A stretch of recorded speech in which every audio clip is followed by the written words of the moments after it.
السلام علیکم ورحمۃ اللہ وبرکاتہ۔ الحمد للہ الواحد المتوحد بالوحدانیت هو اللہ، الفرد المتفرد بالفردانیت هو اللہ، العزیز المتعزز بالعزت هو اللہ، القدیر المقتدر بالقدرت هو اللہ، قبل كل شيء هو الله، بعد كل شيء هو الله، الأول هو الله، والآخر هو الله، الظاهر هو الله، والباطن هو الله، أول الأولين هو الله، آخر الآخرين هو الله. أما بعد فأعوذ بالله من الشيطان الرجيم، بسم الله الرحمن الرحيم. يا أيها الذين آمنوا اذكروا الله ذكرا كثيرا. وقال تعالى في مقام آخر فاذكروني أذكركم.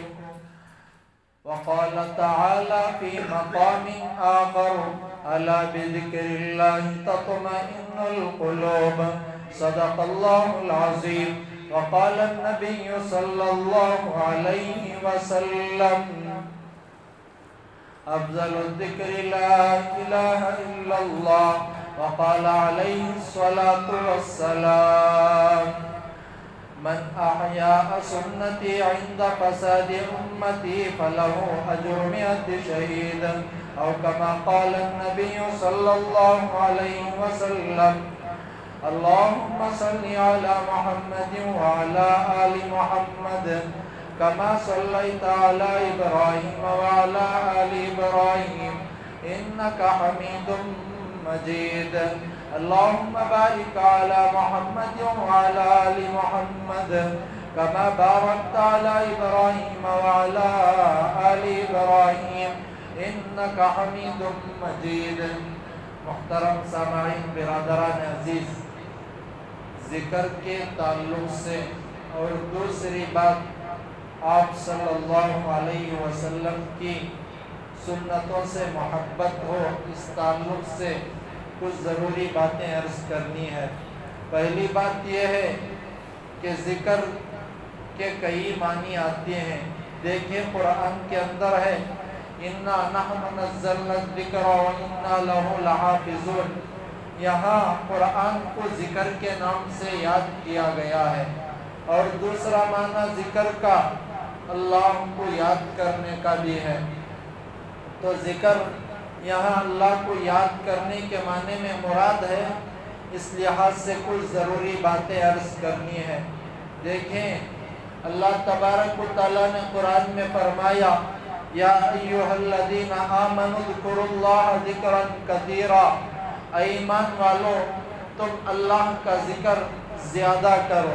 اور جس چیز کی زیادتی کے بارے میں اللہ تبارک و تعالیٰ حکم فرمائے تو ہمارے لیے ضروری ہے کہ اس چیز کی کثرت کیا کریں۔ اب دیکھیں اللہ نے قرآن میں فرمایا الا بذکر اللہ تطمئن القلوب، اگر اللہ کا ذکر ہم کریں گے تو ہمارے دلوں کو سکون پہنچے گا۔ ولا یذکرون اللہ الا قلیلا مذبذبین بین ذلک لا الہ الا ولا الہ الا، اگر ہم ذکر کی کثرت چھوڑ دیں گے، کبھی کر لیے کبھی نہ، ایسی حالت ہوگی مذبذبین بین ذلک لا الہ الا ولا الہ الا، ہم تذبذب کا شکار ہو سکتے ہیں، کبھی ادھر کبھی ادھر۔ تو اس لیے ذکر کی کثرت ہر وقت ضروری ہے۔ دیکھیں انبیاء کرام علیہم السلام تو معصوم ہوا کرتے ہیں، اللہ نے بڑا مقام عطا کیا ہے انبیاء کرام علیہم السلام کو، ہر وقت اللہ کی یاد میں رہتے ہیں۔ انبیاء کرام علیہم السلام میں سے حضرت ہارون اور حضرت موسیٰ علیہم السلام بھی ہیں۔ جب فرعون کے پاس ان کو جانے کا حکم ہوا تو اللہ نے دونوں کو حکم فرمایا اذهب انت واخوک بآیاتی ولا تنیا فی ذکری، تم جاؤ اپنے ساتھ معجزے کو لے کر اس کو دین کی دعوت دو، ولا تنیا فی ذکری، مگر میرے ذکر کو نہ چھوڑنا۔ اب غور کریں، انبیاء کرام علیہم السلام کو اللہ تبارک و تعالیٰ فرما رہے ہیں کہ میرا ذکر کیا کرو، تو ہم جیسے گنہگاروں کے واسطے یہ بدرجہ اولا ہے کہ ہم ہر وقت اللہ تبارک و تعالیٰ کا ذکر کیا کریں، کبھی بھی اللہ کی یاد سے ہم غافل نہ ہوں۔ ذکر اتنی اہم اور اتنی بڑی چیز ہے کہ جب جنگ کا موقع ہو، اللہ تبارک و تعالیٰ نے فرمایا یا ایھا الذین آمنوا، اے ایمان والو، اذا لقیتم فئۃ فاثبتوا، کہ جب تمہارا مقابلہ کفار سے ہو رہا ہو تو تم ثابت قدمی کا اظہار کرنا، وَاذْكُرُوا اللَّهَ كَثِيرًا، پھر اللہ آگے فوراً فرما رہے ہیں کہ تم اللہ کا ذکر کرنا، لَعَلَّكُمْ تُفْلِحُونَ، شاید کہ تمہیں کامیابی ملے، امید ہے کہ تمہیں کامیابی ملے۔ تو اب غور کرو، جنگ کا موقع ہے، خون کے فوارے بہنے کا موقع ہے، جانے کا موقع ہے، گردن کٹنے کا موقع ہے، ایسے موقع پر بھی اللہ تبارک و تعالیٰ تاکید فرما رہے ہیں کہ تم کامیابی چاہتے ہو تو تمہیں اللہ کا ذکر کرنا پڑے گا۔ تو اللہ کا ذکر کوئی معمولی چیز نہیں ہے۔ آج بھی اگر ہماری کامیابی ہونا ہو اس وقت حالات کے اعتبار سے، تو اللہ تبارک و تعالیٰ کے ذکر کو مضبوطی سے پکڑنا پڑے گا۔ دیکھیں، ذکر صرف انسان کے لیے نہیں بلکہ اللہ تبارک و تعالیٰ کی ہر مخلوق ذکر کیا کرتی ہے، اللہ کی ہر مخلوق ذکر کیا کرتی ہے۔ کتابوں میں یہ بات لکھ کر ہے کہ حضرت یونس علیہ السلام کو جب مچھلی نے نگل لیا تو نگلنے کے بعد وہ سمندر کے تہ تک گئی، جب تہ تک گئی تو حضرت یونس علیہ السلام نے وہاں لا الہ الا اللہ کی آوازیں سنی، تو اللہ سے عرض کیا اے اللہ یہ کون پڑھ رہے ہیں؟ تو اللہ نے فرمایا کہ دیکھو سمندر کی تہ میں جو کنکریاں ہیں ان کنکریوں سے یہ لا الہ الا اللہ کی آواز آ رہی ہے۔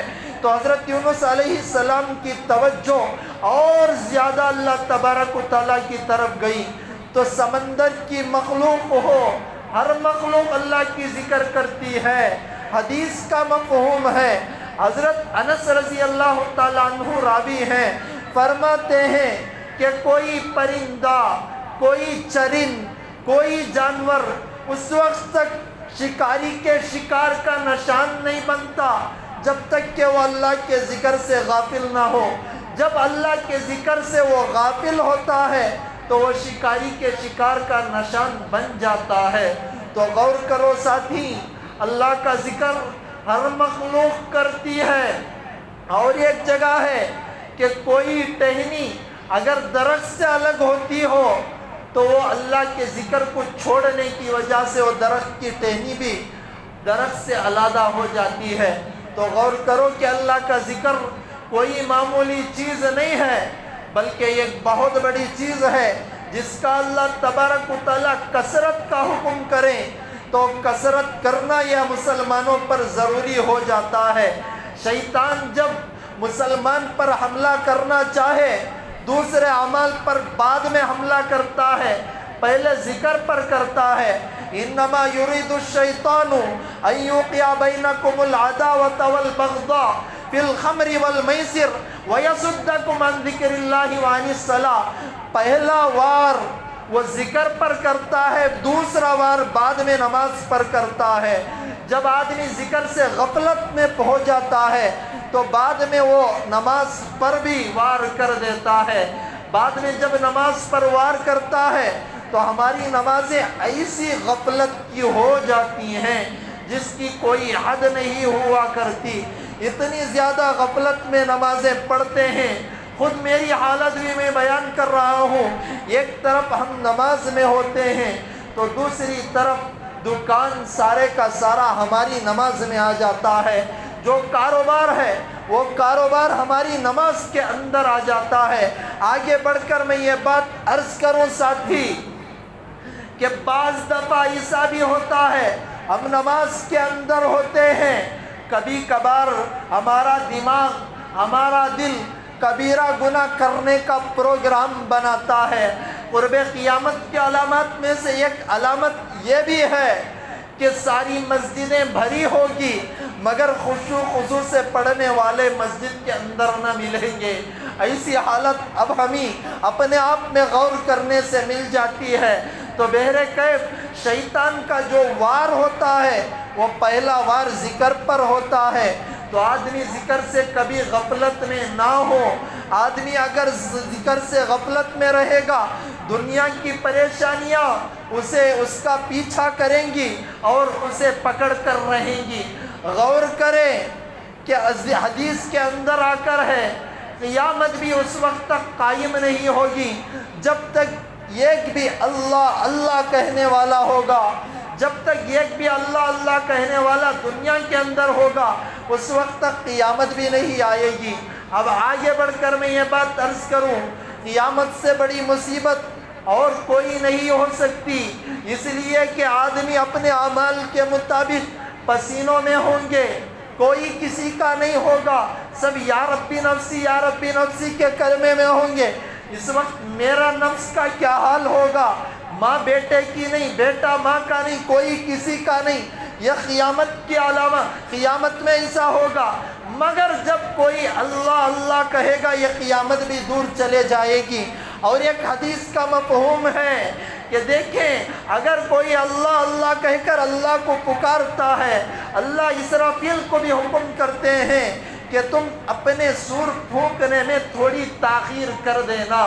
تو اب میرے ساتھی غور کریں، ذکر کرنے سے آدمی اتنی بڑی مصیبت سے دور ہوتا ہے، تو آج بھی اگر کوئی مصیبت کسی آدمی کو آ رہی ہو تو آدمیوں کا خیال عاملوں کے پاس جاتا کہ گھر کے اندر یہ ہو گیا ہم فلاں عامل کو پکڑیں، گھر کے اندر وہ ہو گیا ہم فلاں عامل کو پکڑیں، جبکہ ذکر ایک ایسی چیز ہے ساری مصیبتوں کو دور کرنے کے لیے یہ کافی ہے۔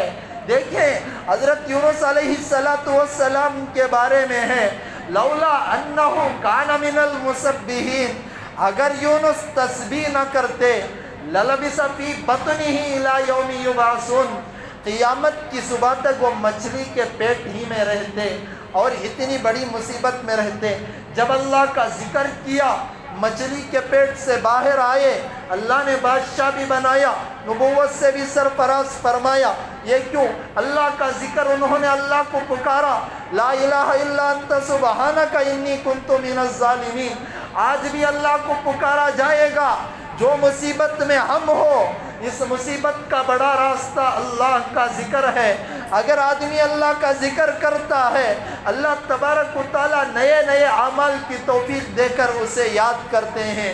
آدمی اللہ کا ذکر کرتے ہوئے اپنے گناہوں کے وقت، گناہ کرنے کے وقت میں اللہ سے ڈر کر گناہ کو چھوڑ دیتا ہے، اللہ مغفرت کے ذریعے سے اسے یاد کرتے ہیں۔ اگر تنہائی میں اللہ کو پکارتا ہے اللہ مصیبت کے وقت اسے یاد کرتے ہیں۔ اگر آدمی نرم بستر پر بیٹھ کر بھی اللہ کو نہیں بھولتا اللہ تعالیٰ خبر میں اسے یاد کرتے ہیں۔ اس لیے ذکر کی کثرت کیا کریں، کبھی بھی اللہ کو نہ چھوڑیں۔ اگر آدمی اللہ کی محبت کو پیدا کرے گا، یہ اصول طے شدہ ہے کہ جب آدمی اللہ سے محبت کرتا ہے اللہ اس کی محبت کو مخلوق کے دل میں پیدا کر دیتے ہیں۔ آدمی اللہ کی کثرت سے عبادت کرتا ہے اللہ تبارک و تعالیٰ مخلوق کو اس کی خدمت میں لگا دیتے ہیں۔ جب آدمی اللہ سے کثرت سے ڈرتا ہے مخلوق کے دلوں میں اللہ تبارک و تعالیٰ اس کا رعب، اس کا دبدبہ اوپر سے ڈال دیتے ہیں۔ تو حضرت غور کرے کہ ذکر کوئی معمولی چیز نہیں ہے، سب سے بڑی بات یہ ہے کہ آدمی اللہ کا ذکر اس وقت ہمیشہ کثرت سے کریں۔ آج ہمارے ملک کی بات کو بتاؤں میں، حالات کٹھن چل رہے ہیں مگر ہم ذکر سے غافل ہیں۔ امید اللہ سے یہ ہے، اللہ نے فرمایا یا ایھا الذین آمنوا اذا لقیتم فئۃ فاثبتوا، جب تمہارا مقابلہ ہو رہا ہو وَاذْكُرُوا اللَّهَ ذِكْرًا كَثِيرًا، اللہ کے ذکر کو نہ چھوڑو، کثرت کرو، لَعَلَّكُمْ تُفْلِحُونَ، تمہیں کامیابی ملے گی۔ تو ذکر کو چھوڑنے سے کامیابی نہیں ملتی۔ پہلی بات اللہ کا ذکر کریں، اللہ تبارک و تعالیٰ کامیابی دلائیں گے۔ ابو الحسن خرقانی رحمت اللہ علیہ بہت بڑے اللہ والے گزرے ہیں۔ ابو علی سینا ان کے دور کے ایک مشہور آدمی تھے۔ ابو الحسن خرقانی کے پاس آئے، اللہ کی تعریف میں کچھ باتیں حضرت نے بیان کی کہ اگر آدمی اللہ اللہ کرے گا، اس کے علم میں اضافہ ہوگا، اس کے مال میں اضافہ ہوگا، اس کی روزی میں برکت ہوگی، اس کی صحت میں برکت ہوگی۔ غرض حضرت نے بہت ساری چیزیں گنائی۔ ابو علی سینا اٹھ کھڑے ہوئے کہا حضرت کہ صرف اللہ اللہ اگر کہیں گے اتنے سارے فائدے ملیں گے۔ تو اللہ والے تھے، فوراً فرمایا، سب مجلس بھری مجلس میں اتنے بڑے آدمی ابو علی سینا کو کہ ارے گدھے تجھے کیا پتا۔ جب یہ بات اتنے بڑے آدمی کو ابو الحسن نے کی تو فوراً ان کا پسینہ نکل گیا اور وہ غصے میں آ گئے۔ حضرت نے ابو علی سینا سے پوچھا کہ تم غصے میں کیوں آتے ہو؟ تو اس نے کہا کہ آپ نے ایسے الفاظ استعمال کیے جس سے کسی کو بھی غصہ آ جاتا ہے۔ حضرت نے فرمایا جب گدھے کے لفظ سے تمہارے اندر پسینہ نکل رہا ہے، کیا اللہ کے لفظ سے اتنی ساری چیزیں نہیں ملیں گی؟ ضرور ملیں گی۔ تو اس لیے اللہ کا ذکر کثرت سے کریں۔ اور دوسری بات اہم جو عرض کرنا ہے وہ درود شریف کی کثرت کریں، اس لیے کہ درود شریف کی کثرت اس وقت ضروری ہے مسلمانوں کے واسطے، حالات کے دور ہونے کے واسطے بھی یہ درود شریف کی کثرت ضروری ہے۔ اشرف علی تھانوی رحمت اللہ علیہ کے دور میں ایک مرتبہ ایک وبا پھیل گئی۔ حضرت ایک کتاب لکھ رہے تھے درود شریف کے بارے میں، جب کثرت سے لکھتے وبا کم ہو جاتی، جب حضرت اسے لکھنا چھوڑتے وبا بڑھ جاتی، تو جب حضرت نے اسے زیادہ کیا تو وبا کم ہونے لگی۔ تو ایسے ہی اس وقت میں درود شریف کا اہتمام کیا جائے۔ جو حالات ہیں اللہ تبارک و تعالیٰ سے امید ہے اللہ تبارک و تعالیٰ اس حالات کو ختم کر دیں گے۔ بڑی بات یہ ہے کہ اس وقت مختلف طریقوں سے مختلف پروپیگنڈے اختیار کر کر مسلمانوں کے دین کو کمزور کرنے کی ناپاک سازشیں، ناپاک کوششیں ہو رہی ہیں۔ اس لیے یہ باتیں مجھے عرض کرنا پڑ رہا ہے کہ آدمی جس چیز کی زیادہ کثرت کرتا ہے اس چیز کی محبت اس کے دل میں پیدا ہو جاتی ہے۔ اگر درود شریف کی کثرت کی جائے گی، اللہ کے نبی صلی اللہ علیہ وسلم کی محبت ہمارے دلوں کے اندر زیادہ پیدا ہو جائے گی۔ ہمارا عقیدہ ہے، ہمارا ایمان ہے، اللہ کے نبی کا فرمان بھی ہے، لا یؤمن احدکم حتی اکون احب الیہ من والدہ وولدہ والناس اجمعین۔ کوئی بھی اس وقت تک کامل مومن نہیں ہو سکتا جب تک کہ والدین سے خود اپنے آپ سے زیادہ اللہ کے نبی سے محبت نہیں کر لیتا۔ بفضل خدا ہر مسلمان کی حالت یہ ہے، چاہے وہ شراب پیتا ہو، چاہے وہ جوا کھیلتا ہو، چاہے وہ برے کاموں میں مشغول ہو، نماز چھوڑنے والا ہو، مگر نبی کی محبت سب سے زیادہ ہوا کرتی ہے۔ آج اس نبی کی محبت کو کم کرنے کے واسطے مختلف تدابیر اختیار کیے جا رہے ہیں۔ ان تدابیر سے بچنا ہو تو بڑی بات یہ ہے کہ دین کو اختیار کرنا پڑے گا، دین کی باتوں کو سیکھنا پڑے گا، نبی کی سنتوں پر عمل کرنا پڑے گا۔ آج حالات دیکھیں کہ مختلف طریقوں سے ہماری امت کو بھڑکانے کی کوشش کی جا رہی ہے۔ کچھ دن پہلے اللہ کے نبی کی شان میں گستاخی ہوئی تھی، 2 یا 3 دن پہلے پھر نبی صلی اللہ علیہ وسلم کی شان میں گستاخی ہوئی۔ اب یہ گستاخی کر کر مسلمانوں کے ایمان کو پہلے طریقے سے کمزور کرنے کی سازشیں ہو رہی ہیں۔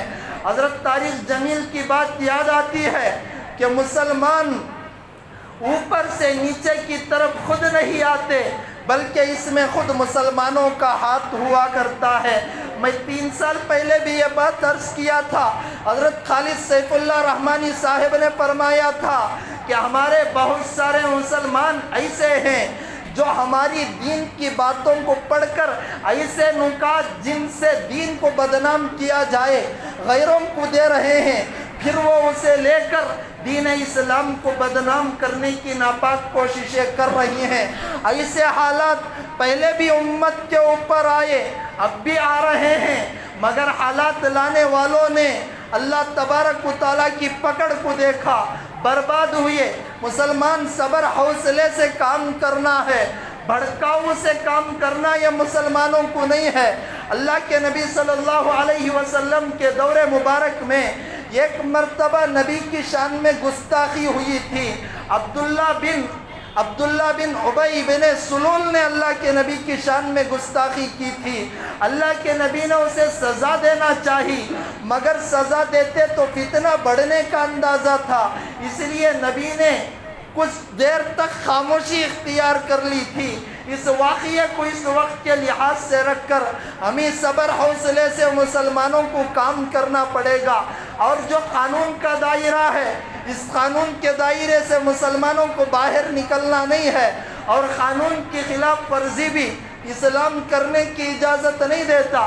مگر بات یہ ہے کہ اللہ کے نبی صلی اللہ علیہ وسلم کی شان میں جو گستاخی ہو رہی ہے، اس گستاخی کے تعلق سے قانون کے دائرے میں رہ کر ہر طرح کی ممکن کوشش کرنا یہ ہر مسلمان کا حق ہے۔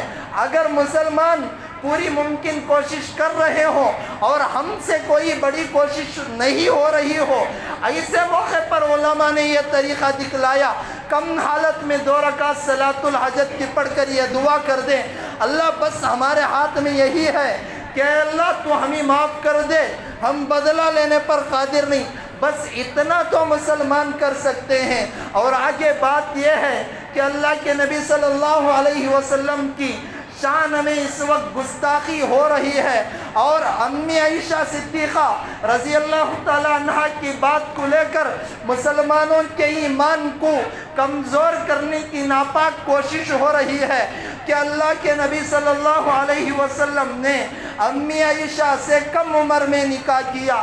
دیکھیں بات کو غور سے سنیں ساتھی، میں غور کرنے کی طرف توجہ دلا رہا ہوں۔ پہلے دور میں یہ کوئی بری بات نہیں تھی، اور یہ کوئی تعجب کی بات بھی نہیں تھی۔ آج سے 100 سال پہلے کی تاریخ کو پڑھ لیں، 42 سال 45 سال کے آدمی کا نکاح 18 سال کی لڑکی سے ہو کر ہے، اور وہ کوئی تعجب کی بات بھی نہیں تھی۔ آگے بڑھ کر میں یہ بات عرض کر رہا ہوں، یہ تو اللہ کے نبی صلی اللہ علیہ وسلم کا جو نکاح ہوا ہے یہ 1450 سال پہلے ہوا ہے، اور اس دور کے اندر اللہ کے نبی صلی اللہ علیہ وسلم کے کٹر دشمن موجود تھے۔ جب اللہ کے نبی صلی اللہ علیہ وسلم کو طرح طرح کی تکلیفیں پہنچانے کے مختلف تدابیر اس وقت اختیار کیے جاتے تھے۔ بات کو غور سے سنیں، اللہ کے نبی کے 3 بیٹے دنیا سے پردہ فرما گئے۔ اللہ کے نبی صلی اللہ علیہ وسلم کے دل پر غم ہوا، نبی کی آنکھوں سے آنسو نکلے۔ بیٹے کا انتقال ہو جائے تو باپ پر کیا گزرتی ہے یہ صرف باپ کو معلوم ہوتا ہے، اور اگر بیٹا ICU میں چلے جائے تو باپ پر کیا گزرتی ہے یہ صرف باپ کو معلوم ہوتا ہے۔ اللہ کے نبی کے دور میں 3 بیٹے انتقال ہوئے، کفار نے مذاق اڑایا، اس طریقے سے بھی تکلیفیں دیں۔ اللہ کے نبی صلی اللہ علیہ وسلم کعبۃ اللہ میں سجدے میں تھے، اونٹ کی وجری ڈالی، ایسی تکلیفیں بھی دیں۔ اور اللہ کے نبی کا جس وقت امی عائشہ سے نکاح ہوا، اس وقت ابو جہل اس وقت جو بھونک رہے ہیں ان کا والد زندہ تھا، بھونکنے والوں کا والد ابو جہل اس وقت زندہ تھا، اور کوئی تعجب کی بات بھی نہیں تھی، یہ اس وقت ماحول تھا۔ تو اللہ کے نبی کو شاعر بھی کہا گیا، اللہ کے نبی کو مجنون بھی کہا گیا۔ نعوذ باللہ، ایسے الفاظ ہمیں نہیں نقل، کفر نباشد، اللہ کے نبی کے بارے میں نہ جانے، ہر طریقے کی ممکن کوشش تھی کہ ان کو تکلیف پہنچے۔ اللہ کے نبی کو ہر طریقے کی تکلیف دینے والے مکے کے دور میں اور دشمنی کا کٹر دور اس وقت چل رہا تھا، ایسے دور میں اللہ کے نبی صلی اللہ علیہ وسلم کا امی عائشہ سے نکاح ہوا۔ اس وقت کوئی تعجب کی بات بھی نہیں تھی، اور یہ اس وقت معمول تھا، اور ایسا ہی ماحول تھا۔ اس ماحول کے اندر کسی کو کسی پر اشکال بھی نہیں ہوتا تھا۔ اس دور کے اندر اور بھی بہت سارے لوگوں نے نکاح کیا تھا، اور نکاح ہونے کے بعد کفار کو معلوم بھی ہوا، کفار نے کچھ بات بھی نہیں کی۔ حالانکہ ہر طریقے کی تکلیف پہنچانے والے اگر اس دور میں تعجب کی بات ہوتی تو یہ بات کو بھی چھیڑ دیتے تھے، بلکہ یہ تعجب کی بات نہیں تھی۔ آگے بڑھ کر میں یہ بات عرض کروں، پہلے زمانے کی عورتوں کے جسم بہت زیادہ موٹے بہتر ہوا کرتے تھے۔ خود امی عائشہ فرماتی ہیں، میں پہلے دبلی تھی، میری والدہ ام رومان نے کنکڑی اور کھجور ملا کر کھلایا تو میں موٹی ہو گئی۔ تو آگے بڑھ کر میں یہ بات عرض کروں، پہلے زمانے کے اندر چھوٹی چھوٹی عمروں میں نکاح ہو جاتا تھا۔ عبداللہ بن عمر بن عاص ایک بہت بڑے صحابی ہیں، خود فرماتے ہیں کہ دیکھو میں میرے والد سے صرف 12 سال کا چھوٹا تھا، 13 سال میں لڑکوں کا نکاح ہو جاتا تھا۔ حضرت امام شافعی فرماتے ہیں، بہت بڑے امام ہیں، میں سنا میں ایک لڑکی کو دیکھا جس کی عمر صرف 21 سال تھی۔ 21 سال کی عمر میں وہ نانی بن چکی تھی۔ آج 21 سال کی عمر میں ہمارا نکاح ہی نہیں ہوتا۔ اس دور کی عورتوں کے جسم اتنے مضبوط ہوا کرتے تھے، 15 بچے جن دیتے تھے مگر تھکتے نہیں تھے۔ آج دو پر تھکان آ جاتی ہے۔ آگے بڑھ کر میں یہ بات عرض کروں میرے ساتھی کہ کم عمر میں نکاح عورتوں کا ہو جایا کرتا تھا، اور کم عمر کی عورتوں سے بڑی عمر کے لوگوں کا نکاح ہونا کوئی عیب کی بات نہیں تھی۔ آج خواہ اللہ کے نبی صلی اللہ علیہ وسلم امی عائشہ کو بدنام کرنے کے واسطے مختلف قسم کے پروپیگنڈے اختیار کیے جا رہے ہیں۔ کسی بھی حالت میں سب کے دلوں میں زہر بھرا جائے اور مسلمانوں کے خلاف دشمنی کو بھڑکایا جائے، ساتھ ہی ان سب باتوں کو جاننا ضروری ہے، ورنہ مختلف نوجوانوں کا دماغ کس طرف جا رہا اللہ کی پناہ۔ بہت سارے نوجوانوں کو اشکال بھی ہو جاتا کہ اتنی کم عمر میں ایسا نکاح، جب کوئی عیب کی بات نہیں تھی، کم عمر میں لڑکیوں کا نکاح ہو جاتا تھا۔ اور اس دور کے اندر عیسائیوں نے بھی کم عمر کی لڑکیوں سے نکاح کیا، اور عیسائیوں کی کتاب کے اندر 12 سال کی لڑکی سے نکاح کرنے کی اجازت تھی۔ اور ہمارا اسلام کم عمر میں نکاح کرنے کی ترغیب اس لیے دیتا ہے کہ اگر لڑکی کی عمر زیادہ ہوگی تو تب فتنے کا شکار لڑکی خود بخود ہو جائے گی۔ آج کالجوں کی حالت کیوں خراب ہے؟ جب لڑکی کی عمر زیادہ ہوتی ہے، لڑکے کا دھیان دماغ میں جمتا ہے، دماغ خود بخود خراب ہو جاتا ہے۔ تو ہمیں یہ سبق ملتا ہے، کم عمر میں نکاح کیا جائے تو یہ زنا نہیں پھیلے گا۔ ہمارا اسلام یہ تدبیر سکھلاتا ہے۔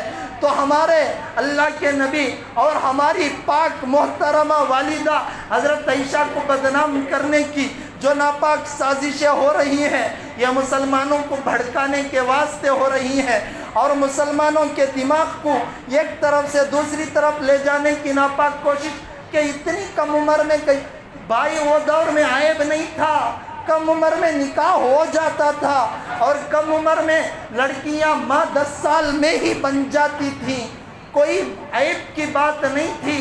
اور اس وقت ہر طریقے کی تکلیف پہنچانے والے اگر یہ عیب کی بات ہوتی، اللہ کے نبی کا اور امی عائشہ کا جو نکاح ہوا مکے میں کٹر دشمنی کے دور میں، فوراً آواز اٹھا دیتے تھے کفار۔ عیب کی بات نہ ہونے سے کسی نے بھی آواز نہیں اٹھائی۔ یہ سب کیوں ہوا؟